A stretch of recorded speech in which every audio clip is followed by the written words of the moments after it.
Me today. This is the live stream I do a couple of times a week where it's an interactive Q&A with me, and we talk about job search. We talk about careers, so job interviews, resumes, interviews, which I already said, a list of 3 things, one of which is repeated, anything like that. How to discover jobs, how to apply for them, the posted job market, the hidden job market, networking, all that kind of stuff, how to negotiate job offers, how to answer job interview questions. All of that is good. How to deal with rejection.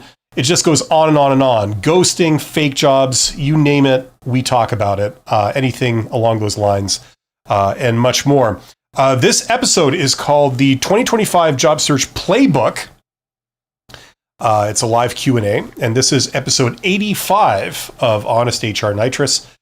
So thank you for joining me today. I see there's 2 people here. That's awesome. Happy Friday to you. It's not Friday the 13th, but we're close. And anybody would want that, right? So if you are seeing my beautiful face in my highly colorful shirt and office, you should see a chat box somewhere in the vicinity of my face, depending on what device you're on, and get in the chat. Let me know what you're wondering about, what you're struggling with, and I will do my level best to help you out. That's what this is all about. I don't have any kind of agenda of what to monologue about. I'm here just simply to answer your questions. That's what this is all about. So yeah, let's go. And the first person to get into the chat wins a special prize. So you definitely want to go for that. Your life will never be the same again. Okay, so the 2025 Job Search Playbook. The big thing about job search in the last couple of years is that AI has come in and is rapidly changing things. That's the big thing that's come in. 5 years ago, whatever it was, we had COVID that kind of messed everything up. It triggered a lot of change. The big thing to come out of that was stuff like, remote work, and then the whole return to the office thing. That was the big kind of swing and change that happened, apart from everybody losing their jobs during COVID and causing all kinds of disruption.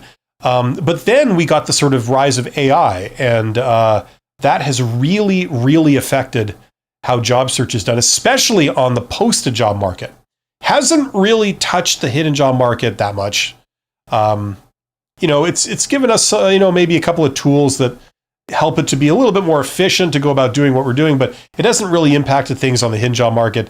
That's not a surprise to me, actually. I'm not expecting it to make much of an impact because it's based on people. But for the posted job market, certainly it's had a huge impact. And if you are not using AI to help you out in the posted job market, things like customizing your resume, where AI can help you with that considerably. It can do all the work, under your supervision, and thus make it very practical and very quick, so you can send out a lot of applications and customize them. If you're not using AI yet in your job search, you really want to consider using it, because your competitors are, and they're crushing it. So they have an advantage over you. So we're going to talk about that. But we've got people in the chat. The winner of the prize is Rachel Robinson. Says, if a recruiter says they just want a quick chat for product analyst role, what should I expect?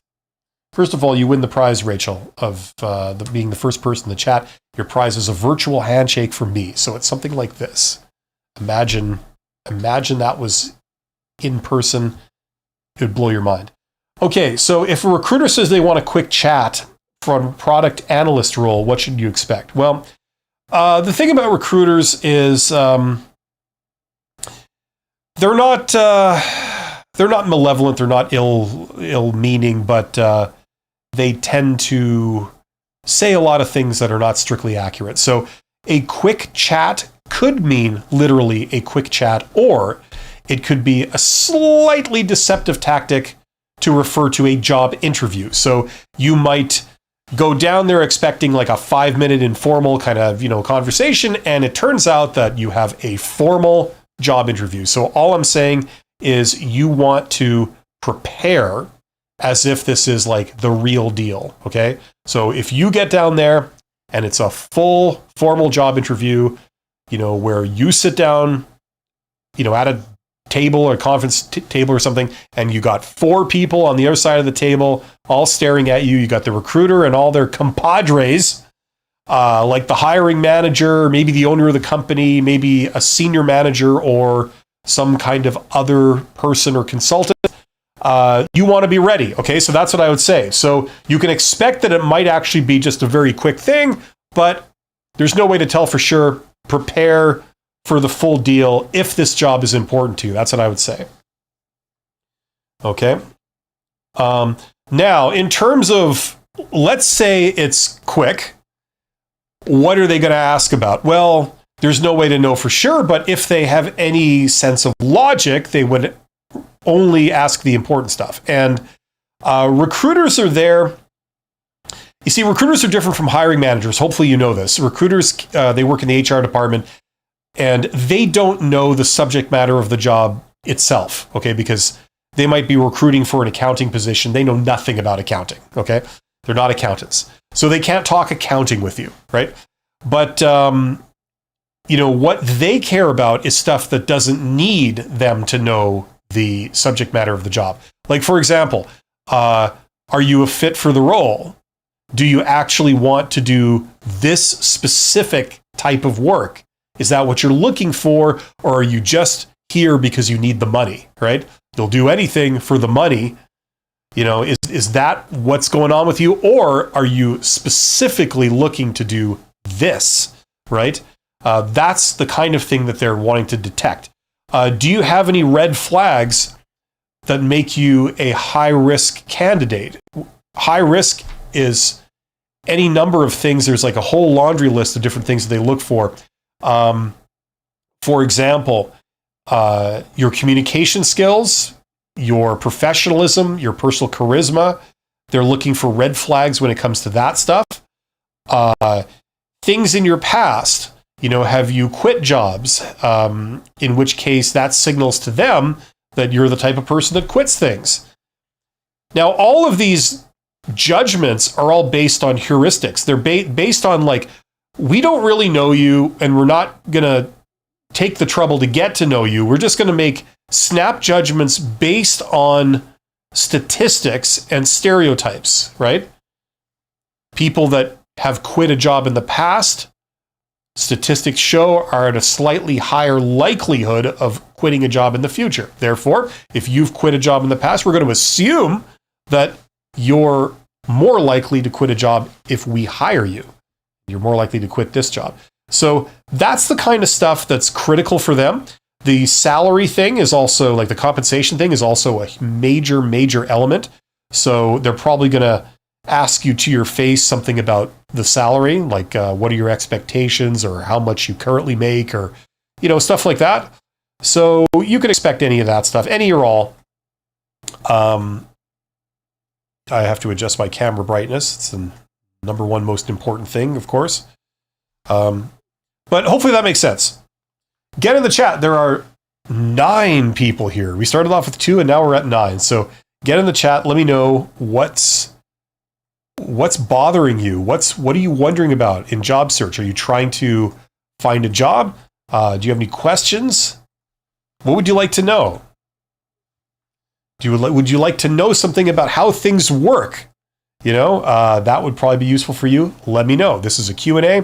If you are a subscriber to my channel for any amount of time, get in the chat box that you see somewhere near the video feed and ask me a question. That's what I'm here to do. Rachel says, LOL. And I always take these things that people are laughing with me, not at me. I tend to sometimes make jokes, like pretty much most people on the planet. And when I make them, I don't remember them afterwards because they're so trivial and usually bad that I don't commit them to memory. So hopefully I made a joke. It's when people point when they laugh. That's the kind of that kind of tips you off, I think. But if they just laugh, then you just take it in a good spirit. Rachel says, thank you. You're absolutely welcome, Rachel. Best of luck with this. What is the best way to answer the salary question? Oh, here we go. How much time do you have? Okay. in a nutshell, understand this.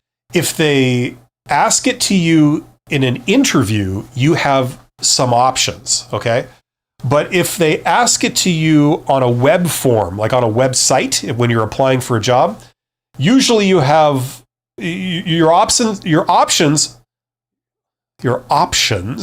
are quite limited because they make it a mandatory question. They make it so you can't put anything other than a single number, right? So it really limits you into how you can respond on a web form. If it's on a web form, the reality is usually when they are asking this question of you, they haven't revealed to you a lot of critical information about the job.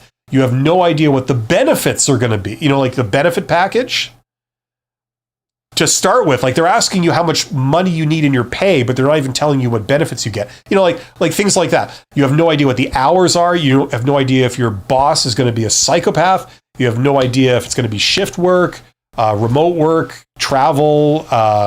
Is it mandatory overtime? Blah, blah, blah. You have no idea, but they want a number from you. Okay, so here's what you do. You think of the best possible situation. All those things you don't know, you assume they're all awesome. Okay? Then you fill in the lowest possible number you would need to take the job. So you're going to have a very low number in there. Okay? Now, the idea is that if you get past this stage and say they call you in for an interview, as you learn more about the position, okay, and it's different from what you assumed it was, you guessed it was because they didn't tell you one way or another, then you can revise that number upwards, right? But for right now, they're telling you almost nothing about it, so fine, I'll just assume everything I don't know is perfect, and I'll put the number in based on that. So that's how you do it. If you're in an interview, it's a little more complicated. If you give a number, you're dead, okay? That's the bottom line. If you remember anything from what I say today, remember that. If they ask you, what are your salary expectations, and you give a number, you're screwed. Because the way it works is they're not asking that question because they want to work with you and see how they can accommodate you and make it worth your while. That's not why they're asking. They're asking to eliminate you. It's a pass-fail question. If you say a number higher than the cutoff point that only they know, then you've just eliminated yourself. They say, thank you for your time, and we'll be in touch, which means that they'll never be in touch. Right? So the other thing is that, so if you give a number, either it's too high and you've just eliminated yourself, or you gave a number that's kind of low and you did eliminate yourself, but now you've tied your value to like a low number, right? That they're going to try and hold you to if you do get to the point where they offer you the job, they make you an offer. Okay? So the moment you give a number, you're dead. So what you want to try and do is you want to avoid answering the question. So a popular thing to do is to say, well, it's too soon to tell, right? I would need to know a lot more about this position before I can really give you an answer on that. That would make any sense, right? So you try that. Sometimes it works. A lot of times it doesn't. They keep pushing you. Oh, we need a number. You say like, okay. The next thing you can do is you can throw the question right back at them. And you say, listen, this job was posted. Therefore, it's an official job posting that has been approved, right? You guys approved the position, all the details about it. So therefore, you must have approved the salary range for this role. Can I ask what it is? Right? So you flip it right back at them. And then whatever they say, if they say, well, it's somewhere around here or in this range, you say, works for me, right? So you haven't eliminated yourself because you demanded too much money, right? Now, sometimes that works. Sometimes it doesn't. They turn around and they say, well, yes, it's an approved position. Yes, but we don't know how much this job pays. Yeah, we're recruiting for it, but we have no idea how much it pays. So, yeah, I'll believe you. And I got a bridge to sell you too. So they're trying to subtly wriggle out of your clever tactic there. So if you must give them something, the last thing you can do is give them a wide range. You say, look, somewhere between here and here, this low number and this high number, somewhere in there, that would probably be fine. That would work for me. Now the low number and the high number, they're not like stupid. They're not ridiculous. They're realistic, reasonable numbers, but just, okay? Like it's the limits of what's reasonable, what you could expect, right? Don't say somewhere between, I don't know, minimum wage and, 5.5 million, somewhere in there where you don't give ridiculous numbers. You give like, a reasonable kind of thing, but it's a wide range, okay? And that's pretty much it. I mean, like that's going far enough. And if they were to push you further beyond that, first of all, it's starting to get weird. Secondly, you just hold fast. You say like, listen, like, somewhere between here, that's all I can say. I barely know anything about this role, including things like what the benefits are. I can't give you a more accurate answer than that at this time. So that's my answer. You just stick to your guns. And that's how you ensure they can't eliminate you because you ask for too much money, but yet it allows you to, but you're not tied to a low number. So later on, if they give you an offer, you never said that, you'd be happy with a low number, right? You gave a wide range, so anyway, that's the general kind of strategy behind that question. You could actually condense down this whole blurb that I said that took me 10 minutes into like a couple of sentences. It's really not that much to it. I'm just explaining the reasoning. Hopefully that makes sense. Peter says, hey, Bill, what are your recommendations for resigning? Do you give a lot of details on where you are doing? What do you say? Thank you. You are the best. I am the best. Thank you, Peter. It's great that you noticed that. It took people long enough. No, I'm just kidding. That's very nice of you. Okay, here's the deal. Now, this is what you got to understand, okay? Employers don't like it when an employee resigns suddenly. They don't like that. They want to be in charge of when an employee leaves. So either it's like a retirement or a leave of absence, that kind of thing. Now, if somebody quits, they want to be in control of it because when an employee leaves, it's disruptive, right? So what the organization would like to do in a perfect world is they would know who's on their way out and they want to control what happens. So they will say, you're done now. Like none of this, like, you're quitting sometime in the next month. It's like, no, you're done now. We're going to march you out of the building. Okay. We've known for a couple of weeks that, you've made the decision to leave and we've already lined up a replacement, and they're going to start tomorrow. So today is your last day. That's what they would like to do in an ideal situation. Okay. So knowing this, okay, don't drop a lot of hints or announce your intentions before you actually are ready to pull the trigger. Okay. The other thing that is part of this is if you are going, like you said here, what are you doing? If you are going to another job with another organization, you've got it all lined up, you're ready to start, right? Do not give them the details on that for your own safety, because it has been known that your current employer sometimes will sabotage the job that you're going to.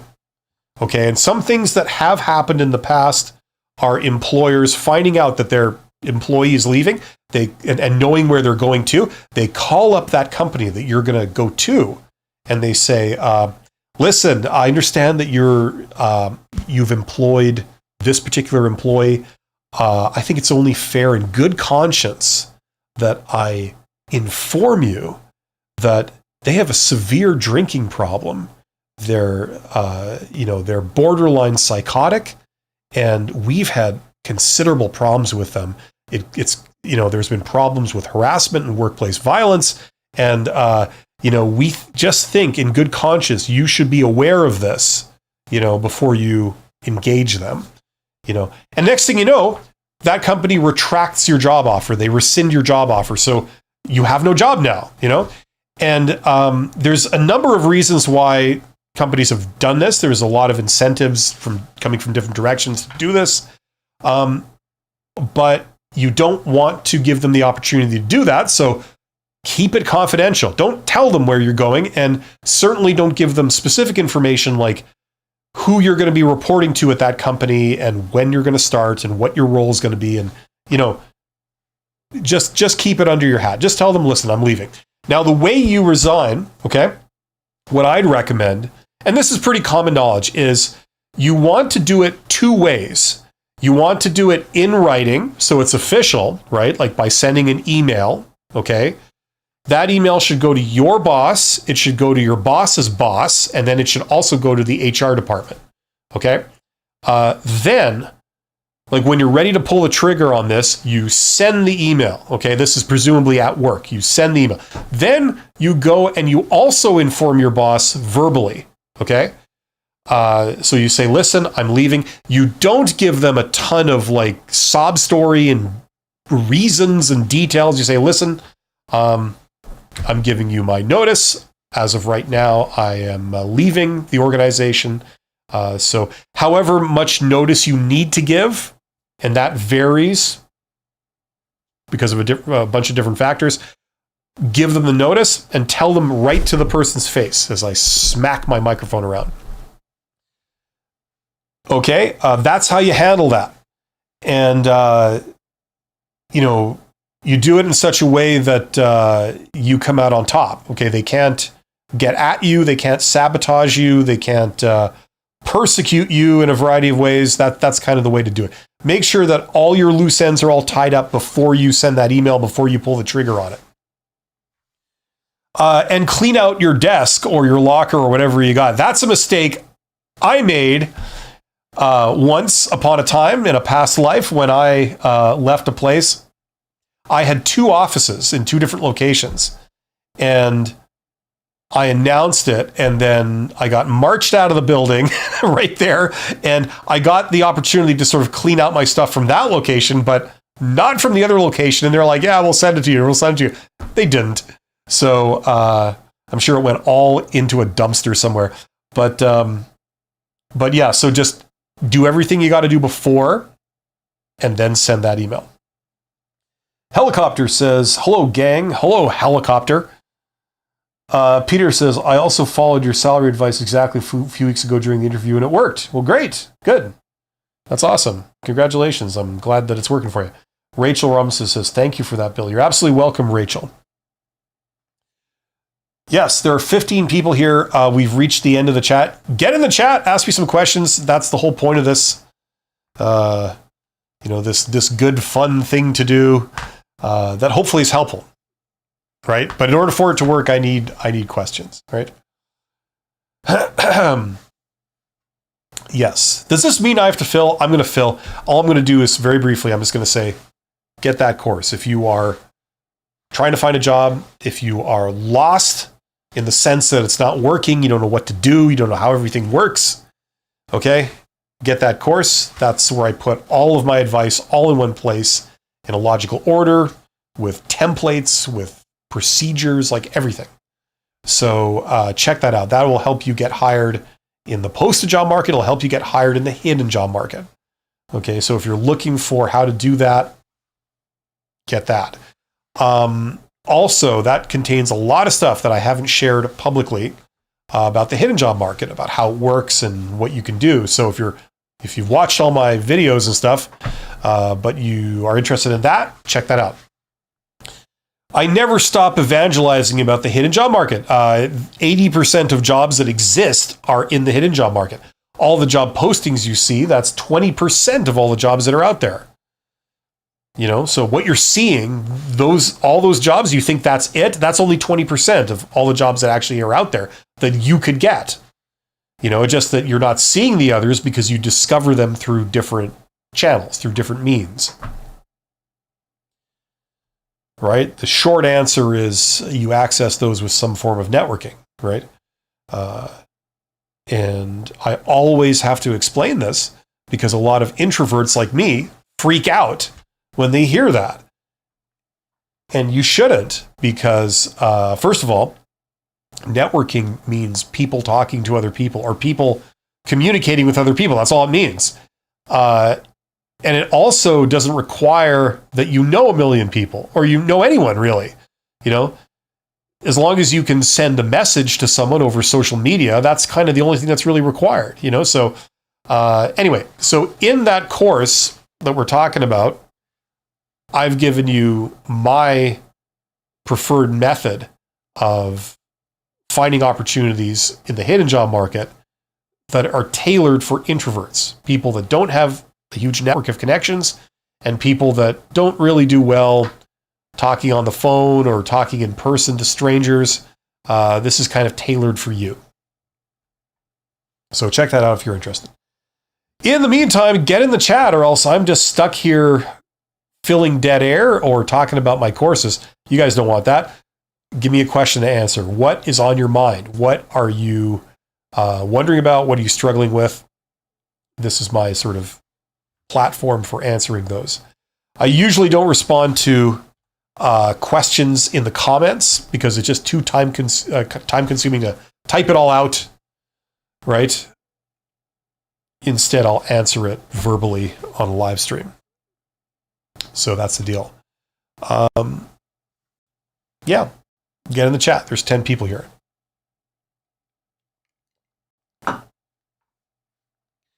Yeah, we started out by talking about the 2025 job search playbook. That's the title of this episode.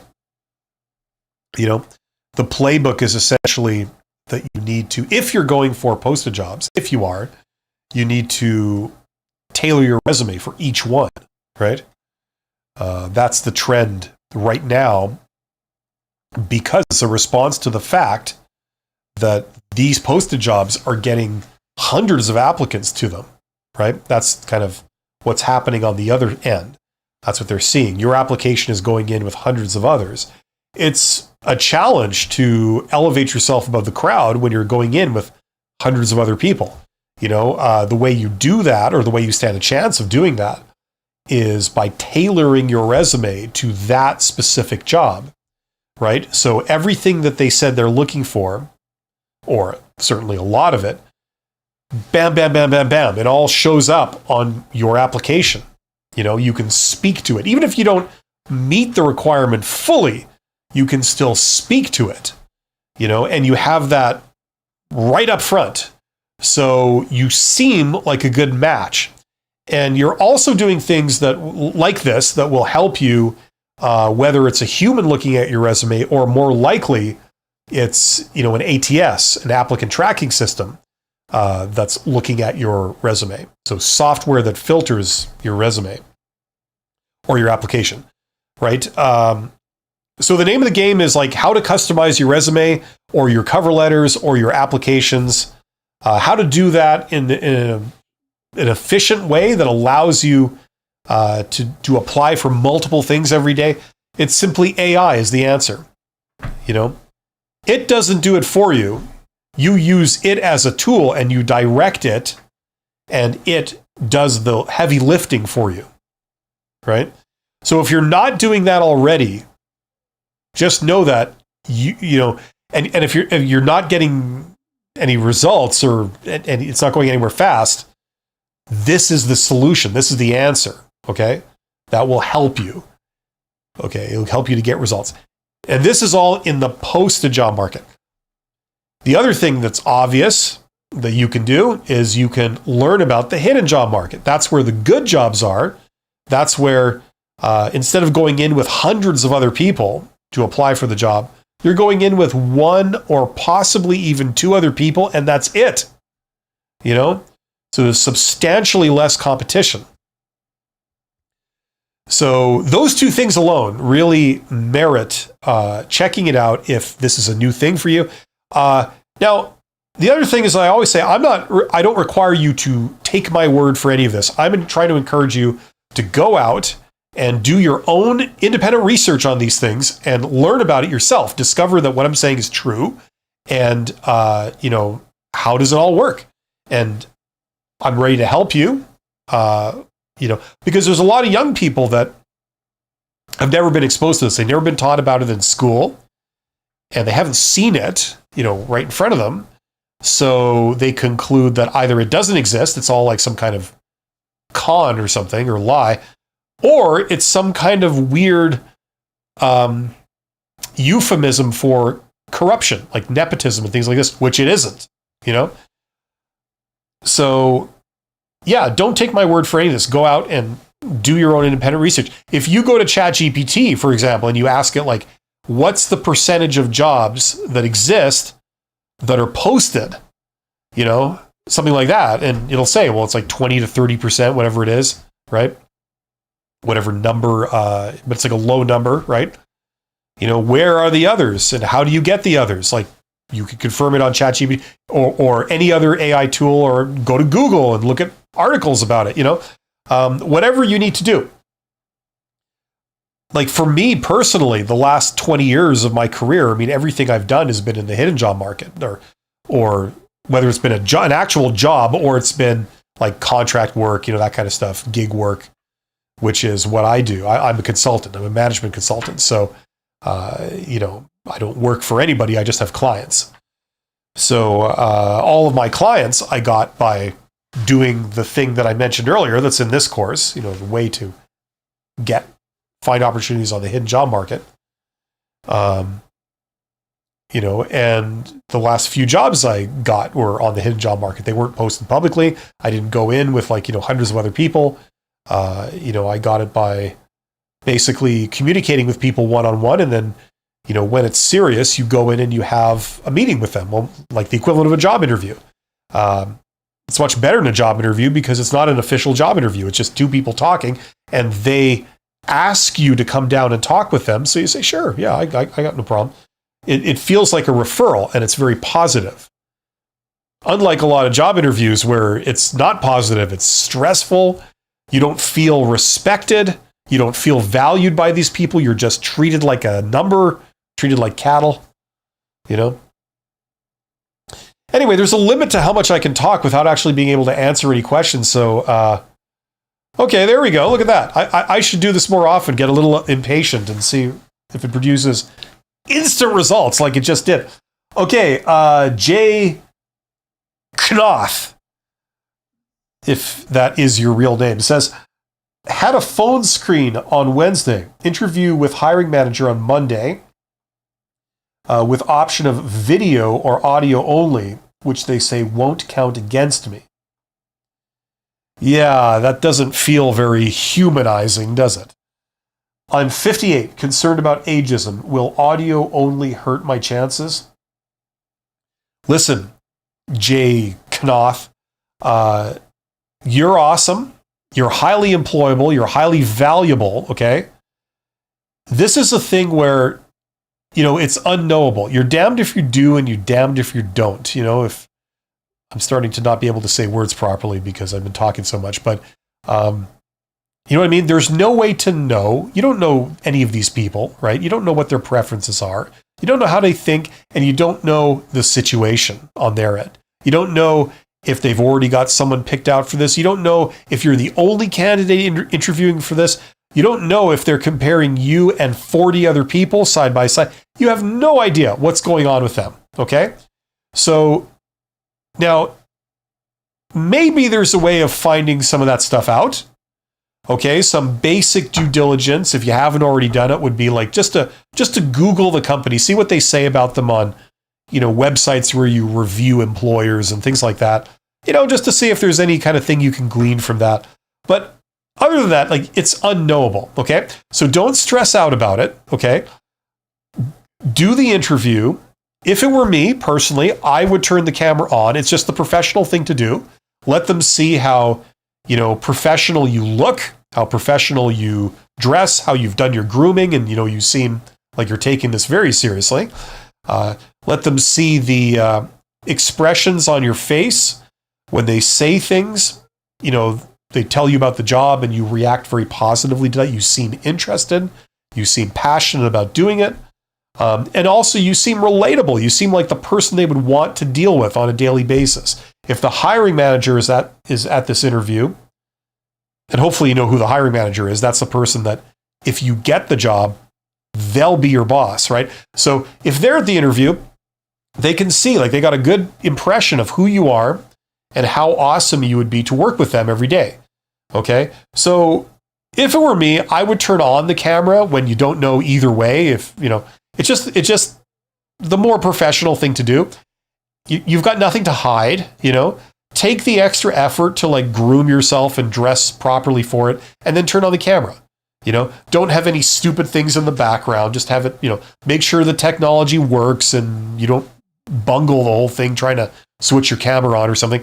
You know what I mean? Just do that basic stuff. Do the interview.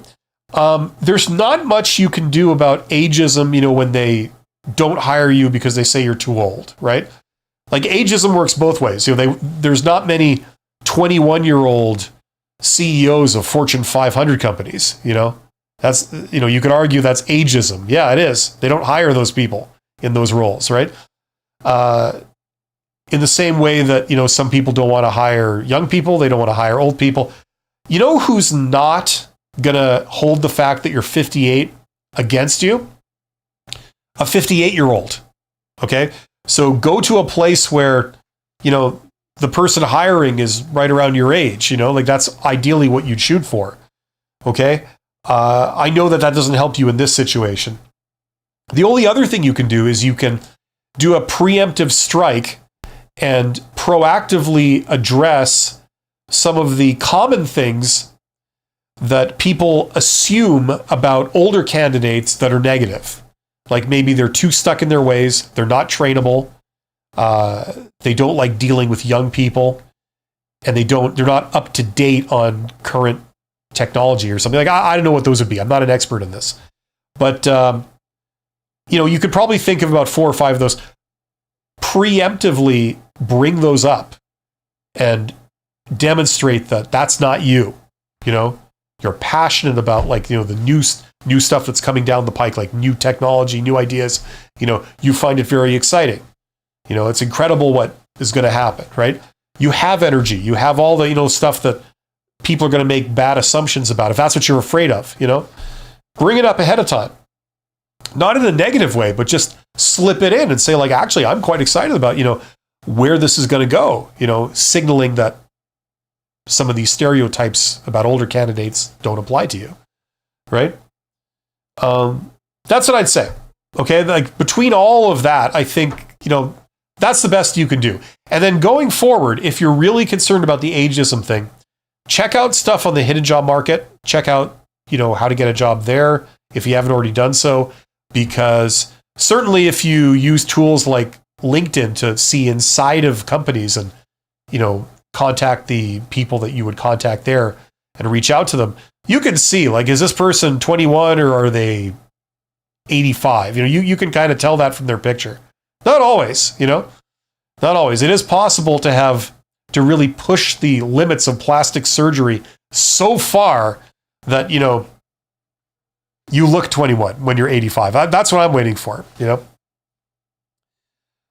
we've already got the, is it Ozempic, the fat drug there, All we need now is another drug to, like, make your skin look like you're a teenager again.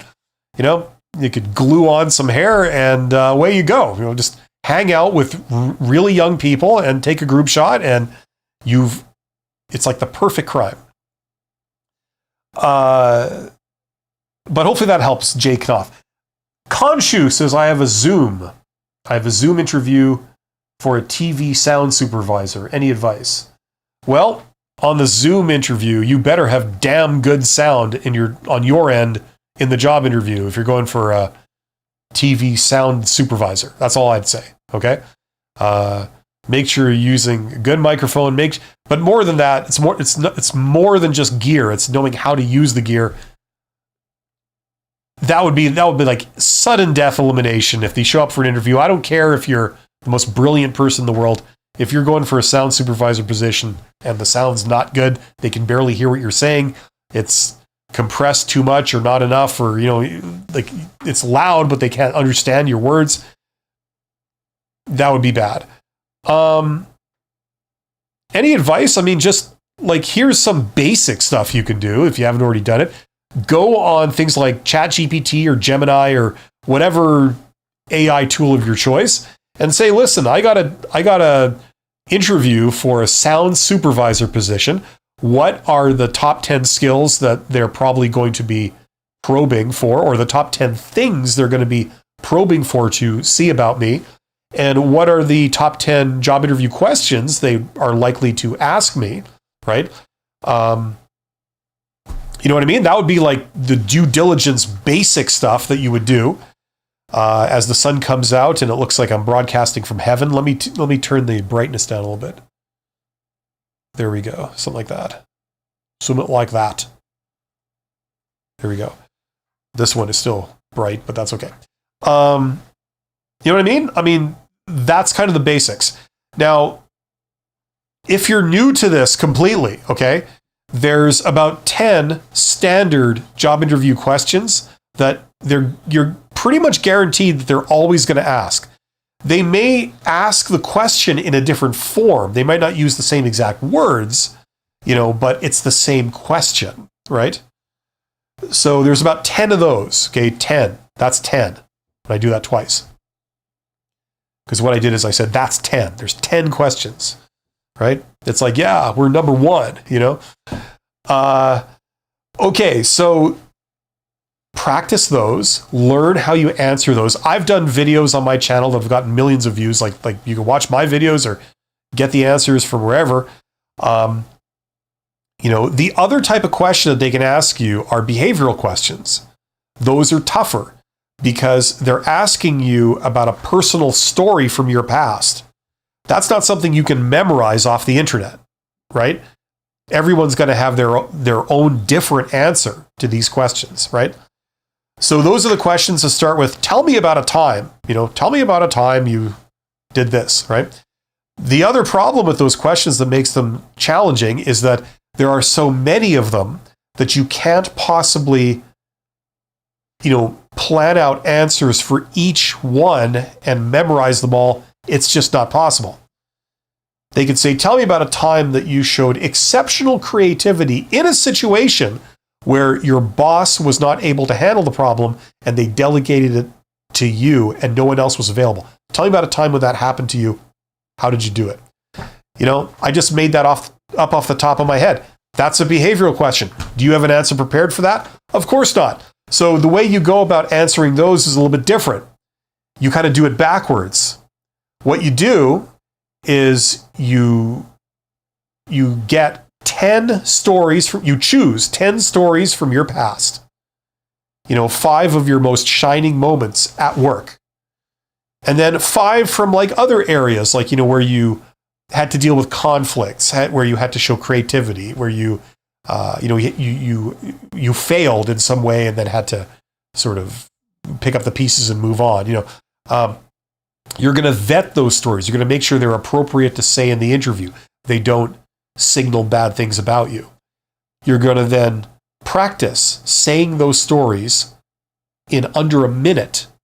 Okay? You have to be able to tell the entire story, answer the question in under a minute. Can't spend 10 minutes giving this big, long stream of consciousness sob story kind of thing, and they'll cut you off. And then the whole interview's done, right? You know what I mean? So you take those 10 stories, you vet them, you rehearse saying them in under a minute. Usually that's using some kind of formula. There's a bunch of different types of formulas, like the STAR method, the CAR method, whatever. Doesn't really matter.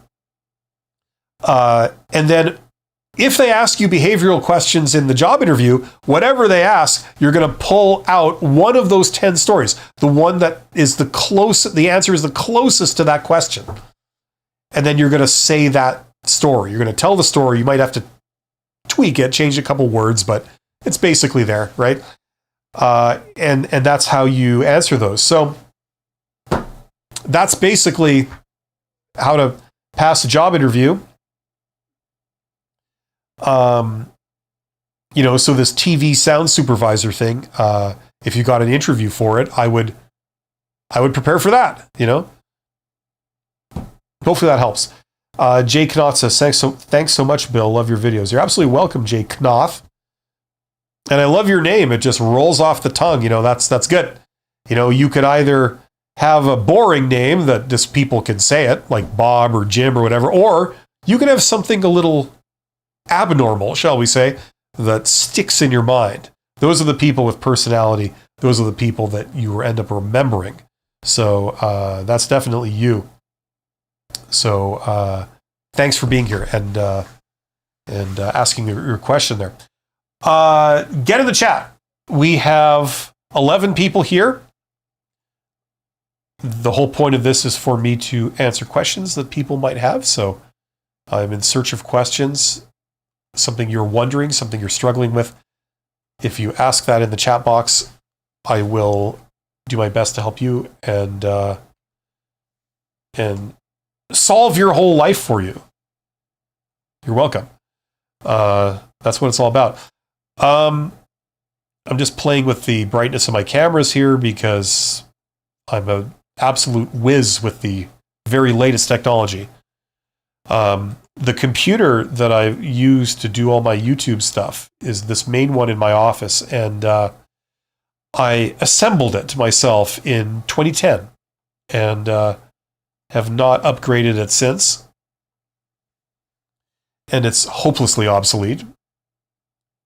But this year, I'm finally upgrading all my equipment. So, I'm going to no longer pretend that the world has moved on from 2010.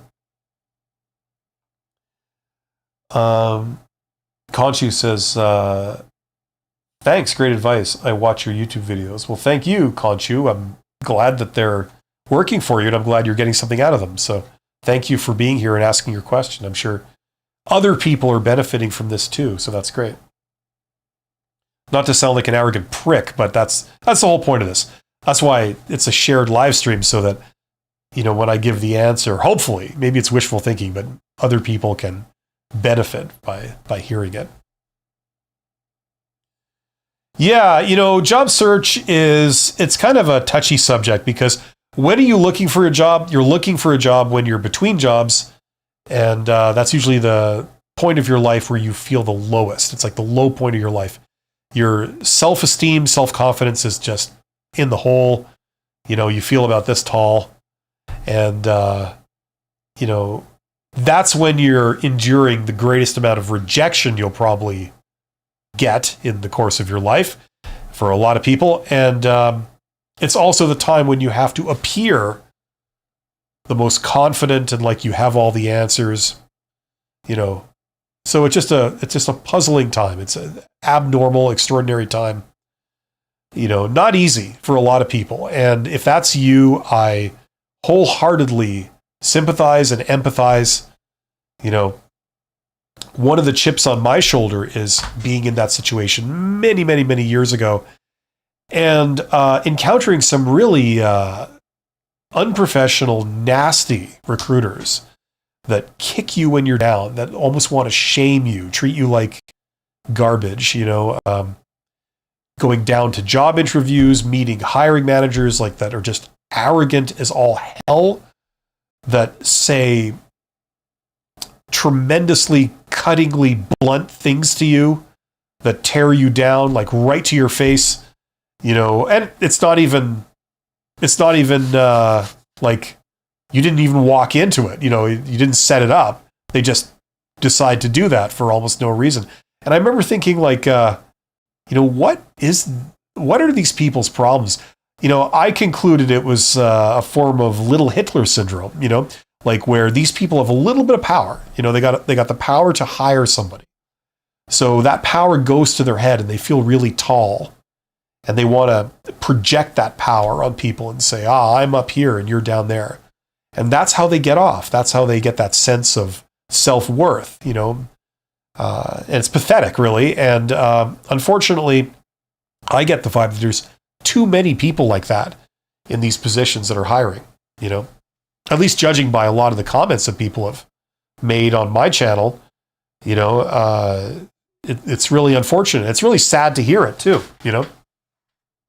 I don't know if you've ever encountered something like that. Let me know if you have.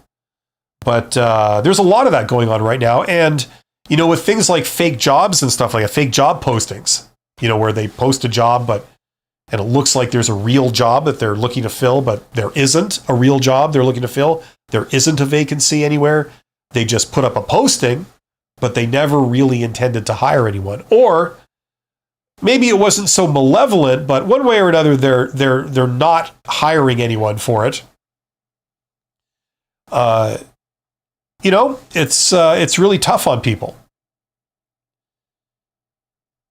And it doesn't get enough attention, I think. Anna Saheb says, "Hi, this could be repeated. Tell me negative points about you being asked in interviews, how to answer to this." So they're asking you, like, what are negative things about you? Like, is that the question they asked you in the interview, or did they ask you what's negative about you that you've been asked in an interview? I'm a little confused as to what the question was. But anyway, it's yet another form of the standard question, what is your weakness, right? They're basically asking, what is your weakness, by switching the words around, right? They could say, there's so many forms of that question. Like, they're looking for you to say something bad about you, right? So they could say, what's a negative thing that you've been asked in a job interview? If I called up your previous boss, what would they say bad about you? Things like this. Like, there's many different forms of the question. It's the same question, so you give the same answer to that question, regardless of the form or the exact words they're using. Does that make sense? So Anasab says yes. Okay. Well, that doesn't really help me. I still don't know what question you're asking. But okay, here's how you answer the question, what is your weakness, right?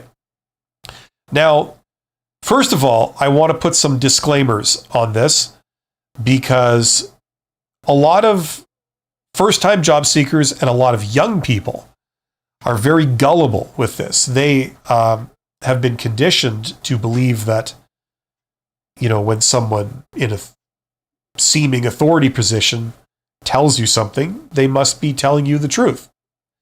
Well, unfortunately, this is why this question is asked, because you see, if you ask a typical recruiter how you should answer this question, what they will say is, when you are asked what is your weakness, you should be honest. Give them your weakness. All we want to do is know that you are aware of your own faults, you are aware that you have faults, you've identified them, and you are working on them. That's all we want to know. You see how beautiful that sounds? Unfortunately, it's complete bullshit, because that's not why they asked that question. Now, I'm not saying that never happens. Maybe in some corners of the world, there might be a couple of people that actually do ask that question for that reason. But what the vast majority of recruiters ask that question for is to get the dirt on you. They want, they're talking to a lot of people.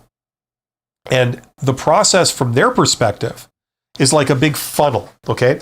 You start with hundreds of applications, like applicants. You then filter it down to a select few that you interview. So maybe anywhere between 5 and 20. And then you often have more than one round of interviews. So you might have a screening interview that you do with, say, 100 people or 50 people. Then you get like an actual full job interview that goes down to maybe 10 people. And then you do another round of job interviews, which goes down to about 6 people. And then you have a final 3 from which you could do a third interview, or you just pick the winner, right? So it's an elimination process, right? So when you start with like 10 candidates that you're interviewing, and keep in mind that these 10 candidates, on paper, they're all fully qualified to do the job, right? It doesn't make any sense to choose people to interview that on paper can't do the job. I mean, even if you love them as a person, You still can't hire them because they can't do the job, right? So everyone that they're interviewing on paper has the necessary qualifications to do the job. What the interviews are about is more than that. They want to know what you're like as a person. Do you have a terrible temper? Are you the type of person that you quit every job you start after like a month? In which case, you probably will quit this job if they hire you, right? After a month. Are you the type of person that refuses to work with anyone? Or are you the type of person that, you can't communicate properly with your boss? You mumble, they misunderstand what you're saying. They tell you to do something, you don't understand what they said. That's going to be a problem, right? So these are the types of things they're looking for in an interview, okay? So what they're trying to do is they're trying to find things to use to eliminate you. So what better way, what's the laziest way you could do this is by asking a candidate, tell me, what's your weakness? If I was going to eliminate you for something, what would that something be, right? And then a lot of candidates that are young and innocent, they go, oh, well, good question, well, I'm a raging alcoholic. I hate everyone. I especially don't want to do this for the rest of my life. And I think that big corporations are all evil, and I regard them as the enemy, and they must be stopped, and I'm going to stop them, right? And then the recruiter says, okay, well, hey, thank you. That was a great answer. Thank you for sharing that. Now I know who you are, and this is great. It gives me some great insight into you. And then they never call you back, right? That's the whole point. You see, you've revealed all the dirt and all the stuff you were trying to hide, right? You just told them all, right? So that's why they ask this question, right? They use it as a basis to eliminate you. You like how I'm taking forever to answer this question for you? Okay, so all that being said, how should we answer? We don't want to give them a real weakness that they could use to eliminate us, right? But we can't say something stupid like, oh, I have no weaknesses, or, all those other kiss off things. What's your weakness? Chocolate, they know all of those, you know what I mean? And they can see through them. They know you're not being honest, and that counts against you, right? So you got to give them something. So what do you give them that makes them not eliminate you? Well, here's what I recommend. Think of something awesome that you do, okay? That has a trade-off, okay? Like, think of a trade-off. The examples I use are like, I do very high-quality work, which is good, but the problem is it takes a bit of time. It's like, you could either do something fast and quick, or you could do something properly but slower. That's usually how those work, right? They kind of go like this, right? You can't really have both, all things being equal. You could have it faster, but it won't be as good by definition. So there's other trade-offs too. I've got very high standards, but the problem is it's hard to work with me. Not everybody shares those standards, right? So think of something awesome that you do, okay? And then say the side effect, the trade-off, okay? You could say like, well, I take a little, what's your weakness? Well, I take a little bit of extra time to do things. I'm not the first one finished. Other people are faster than me at doing their job. But I produce the best quality work of anyone in the group. So you're giving a weakness. You're starting off by giving a weakness, but you're saying it's an understandable trade-off to something I do that's awesome, right? So that's a good answer. Now that's just like a template. You can fill in whatever thing describes you, okay? But I'm going to go one step further. You get bonus points if you can then say another thing you do that makes it so that initial weakness you said never ends up being a problem. Okay, so it's like 3 things you say. So they say, what is your weakness? And you say something like, Well, I'm not the fastest worker, but it's because I take the extra trouble to verify everything I do, make sure it's done properly. And for that reason, I produce the best quality work of anyone in the group, right? But what I found is that if I go to my boss, when my boss assigns me the work, and I say, listen, okay, no problem, I will do that. I will do the job you've given me.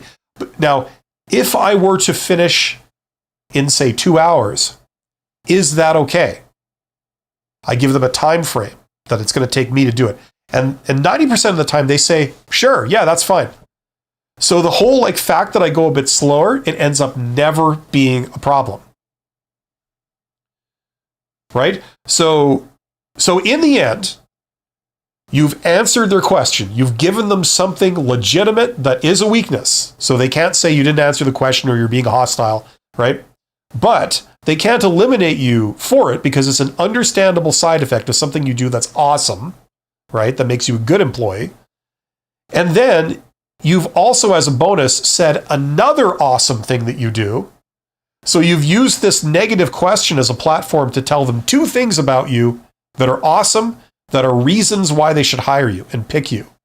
Okay, so that's how I would recommend you answer that question. I know that was terribly long-winded, but hopefully you understand the reasoning behind this and why I'm saying to say that.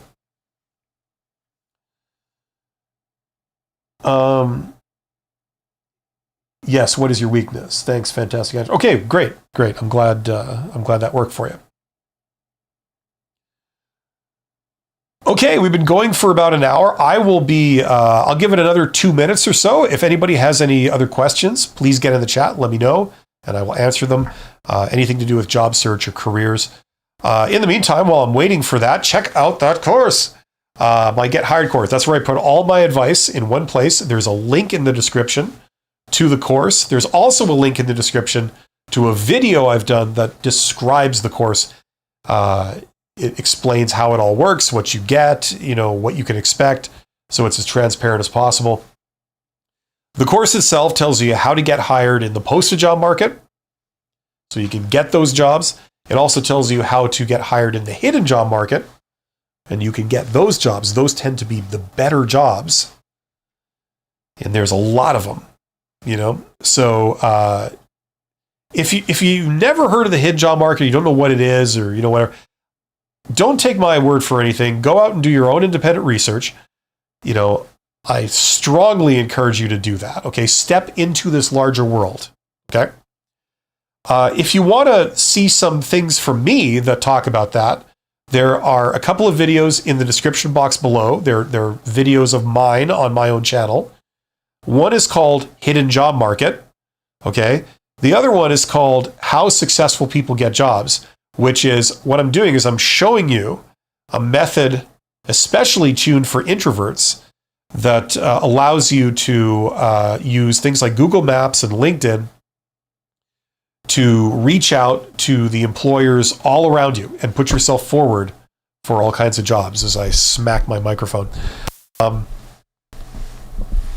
Yeah. So check out that video. It's like a video of my desktop, and I'm walking you through where on LinkedIn you go and where on Google you go and all this kind of stuff.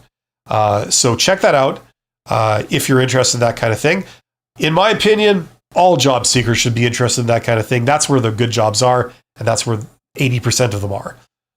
It's so much easier to get those jobs, and it's much more of a positive process to get those jobs. When you interact with people, it doesn't work like you're talking to a recruiter. It's like you're talking to a coworker that's interested in what you have to say. It's a totally different thing. It feels like a referral, not like a job interview. Okay, so check out that stuff. Step into that world. There's a lot of opportunities out there. They're just not posted publicly.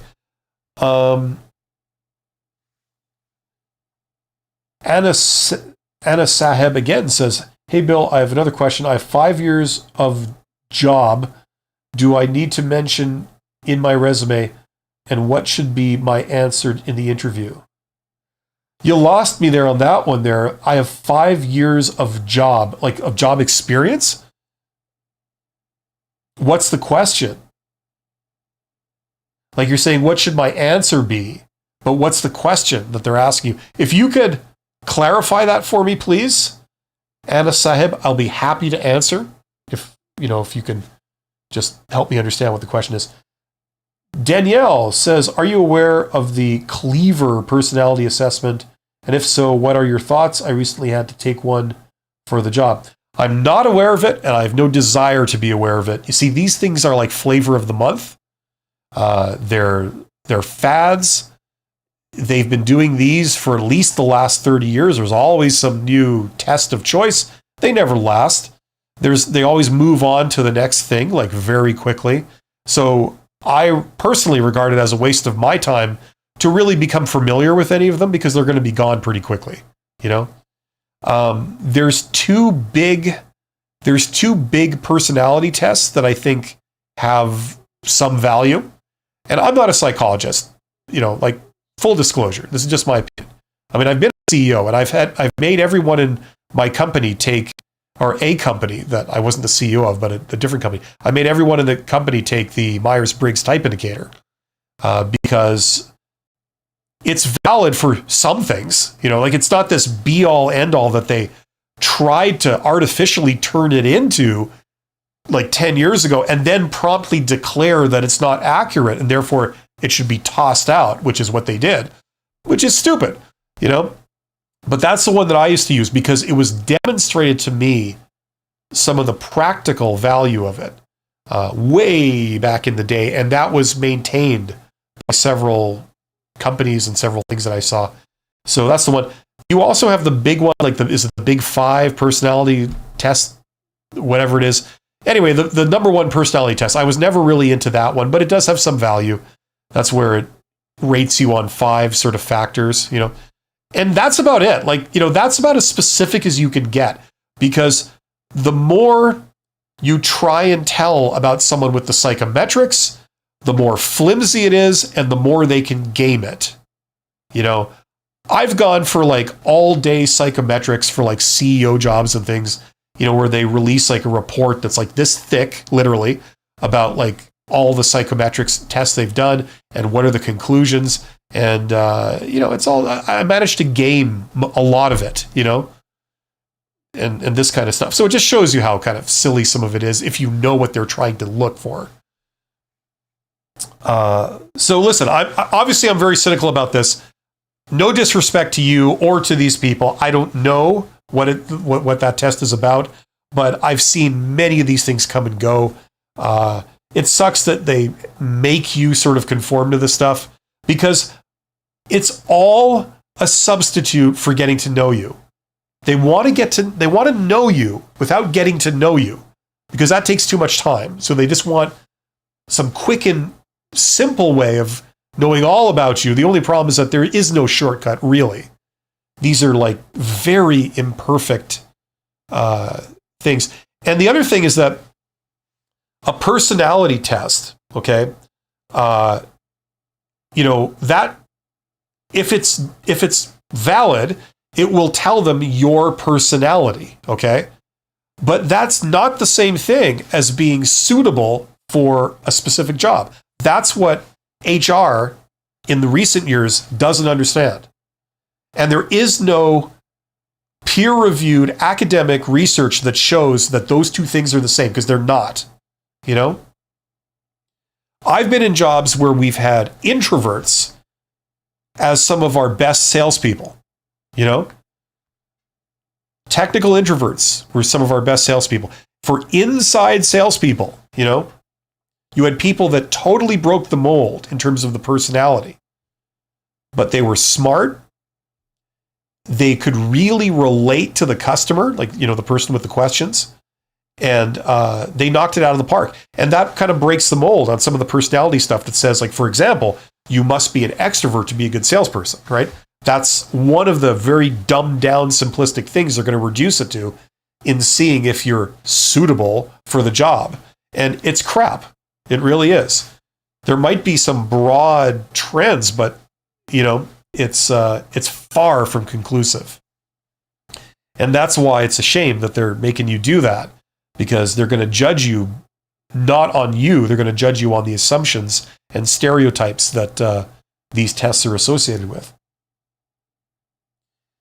Anyway, just do your best, Danielle. You're awesome. You're highly employable. You've got a lot of value.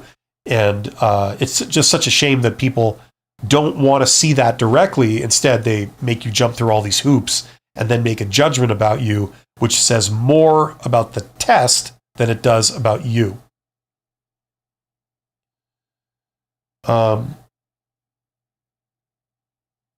Anasab says, sorry, I mean 5 years of job gap. Okay, so you have 5 years of a job gap. Do I need to mention in my resume? No, do not mention. Like, listen, they are going to regard a 5-year job gap as a negative thing.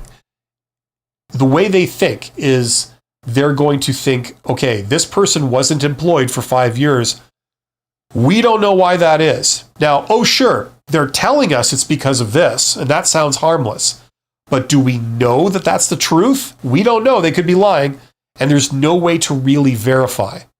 So what we're going to do is we're going to just classify you as a higher risk employee, because this could be a red flag. We don't really know, so we're going to regard it as a red flag, right? So ideally you want them to not pick up on the fact that you had a big work gap, okay? This is one of the problems with the way recruiters evaluate candidates. They regard current work gaps as like a big liability, generally speaking. And the only way I know of convincing a recruiter that it's nothing to worry about is if you frame it in the sense that it's not a work gap in the sense that I couldn't find a job. It's like I returned back to school. It was a planned thing. It was following a grand design. I wanted to update my skills. I wanted to learn a few extra things that would make me more valuable. And now that I've done that and I've added those skills on, I've added that education, now I'm ready to rejoin the workforce, right? So there's no question about I was out of work and no one wanted to hire me. And, I hope you believe me when I tell you that there's nothing wrong with me. It's not like that at all. It's like I went back to school. They go, oh, okay. So in order to make that hold water, if you haven't done that, would be to say like go out and register for a couple of free classes online somewhere, and then you could say truthfully, no, I took some courses in this and this. That's what I studied. And, that's what I did during that gap. It's like if that's a current gap right now, right? Okay. I mean, it's a bit of a stretch, but it's not technically lying about anything because everything you said is true, right? So, and I'd leave it at that. You do not want to give any more information about this than you absolutely need to, because it's like the further you go down that path, the more you talk about this, the more they want to eliminate you, okay? These are recruiters I'm talking about, not hiring managers, recruiters, okay? So yeah, I've done videos about job gaps. Go and check out some of those. They can give you a more elaborate answer, and other things you could say and try and disguise it and stuff. But hopefully that makes sense. Danielle Jones says, what crazy is the completed the application? What? Did the interviewed, but there are waiting for my score on the assessment. Okay, I don't really understand what you're saying, but best of luck to you. I guess you did the assessment, and I guess you're just in process with them. Hopefully it works out. But no, what I've also found, like a lot of things that large organizations do, right? Not at the top, but at the bottom, and sometimes in the middle too, there's a culture of cover your butt. Employees are not empowered. They are not encouraged to take initiative. Instead, They're encouraged to ask for permission to do anything and get everything approved, right? So it's very much a culture of like, you're not allowed to do anything. You only do what we tell you, and don't get above yourself. And we have rules for everything. And if you're caught not following the rules, we can fire you. That's very much the culture, right? So that's why you get, and I always say this, that's why you get people in large organizations. I've seen this so many times. They're just buildings full of people sending emails to each other all day. They don't want to talk to each other. No, they have to communicate in writing. Everything has to be typed out. Why? A lot of the time, it's because they want a paper trail, so no one can accuse them of saying something they didn't, right? It's to cover their butt, right? You can't blame me. It says right here that I said that, not this thing you're accusing me of, right? So it's very much like a culture where people don't want to take responsibility for things. And that extends to the HR department, that extends to the recruitment and selection team, okay? Where like if a recruiter says you need to hire this person, I highly recommend that you pick them, right? Listen to me, hire them. That's the one you need to go with, right? So let's say the boss hires that person and that person doesn't work out. They quit a month later. They do a terrible job. They insult the boss to his or her face, and then they storm out. That's it. They're done. Now you've got to fill the position again. And whose fault was that? Well, the boss is going to go right back to the recruiter that said, you told me to hire that person. First of all, I'm never going to trust you ever again. I'm not going to listen to any of your recommendations. And secondly, what a terrible job. Obviously, you don't have good judgment. I don't want you recruiting for people on my team ever again, right? It's very embarrassing. So if you're the recruiter, what can you do to make sure that that doesn't happen again, right? Well, you can have no opinion. That's the start. But if you have to recommend someone, how can you do it in such a way that you won't be blamed if the person you recommend doesn't work out? And here's the answer. You use a lot of external tests. You externalize a lot of these recommendations. So for example, you give them an aptitude test, or you give them a personality test, or you give them some other external source thing. And that way, when you say to the boss, okay, so of all the candidates we looked at, I recommend you look at this one. They're the top contender, right? They hire that person, it doesn't work out. They can't come back to you. They come back to you and say, hey, the person you recommended didn't work out. And the recruiter says, hey, look, they took the aptitude test and they took the personality test. I didn't create those tests. Those tests are trusted industry-wide. It was the official company policy that we adopt those tests. So don't shoot me. Don't shoot the messenger. I just followed the procedure, and it said that this person got the highest score. Therefore, they're the front runner. So it's not my decision. So they can't be blamed, right? They're passing the buck. Now, this is a very cynical point of view. It doesn't always happen like this, but that does happen. So that's one of the other things behind personality tests, aptitude tests, all the various tests that they ask you to do, all the hoops you got to jump through. That's one of the things that sometimes is going on behind the scenes that's driving some of these things. It's not because they really value the test. It's that they want something to fall back on so they can't be blamed if someone they put forward doesn't work out. Anyway, there's a bit of information. I don't know if anybody cares about that, but that's sometimes what we see.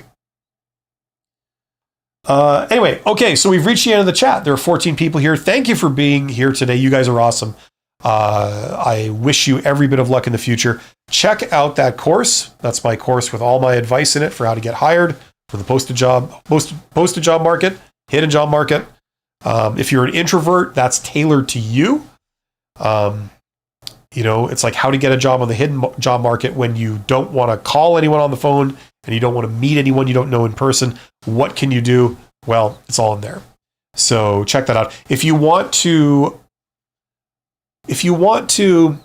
climb the ladder, if you want to advance your career, okay, maybe this is something you can use. This is how to improve your communication skills. And this is not like basic stuff like how to write an email.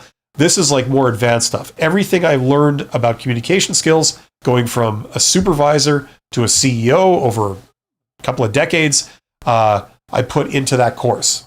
Okay. There's a lot of things you've got to tack on to your technical skills to sort of get promoted and climb the ladder. This is one of those things, communication skills. So check that out. It'll teach you how to write correctly in a business context, but it also teaches you what to say, what's the right response for different things. So check that out. All of these are linked below in the description box under this live stream. I will be back on Monday. I will be back doing some live streams. I think on Monday also I've got my bi-weekly collaboration with Abby from the YouTube channel Life Work Balance. We answer questions together. So if you want to ask a question and have her respond and me respond, you get two different perspectives there. You can do that on Monday. We do a live stream together in the afternoon in North America. So that's what we've got going on. Other than that, have yourselves a great weekend and do something fun on the weekend. If you're between jobs, you probably don't feel like doing something fun. Force yourself to do something you enjoy, whatever that is. It's the right thing to do for your mental health. You got to take care of yourself. And it will also make you more productive next week at your job search if you can kind of get away from it for like a day or two. You know what I'm saying? You'll be more productive. So I wish you the very best. Thanks, everyone. You guys are awesome. I'll see you soon. Take care.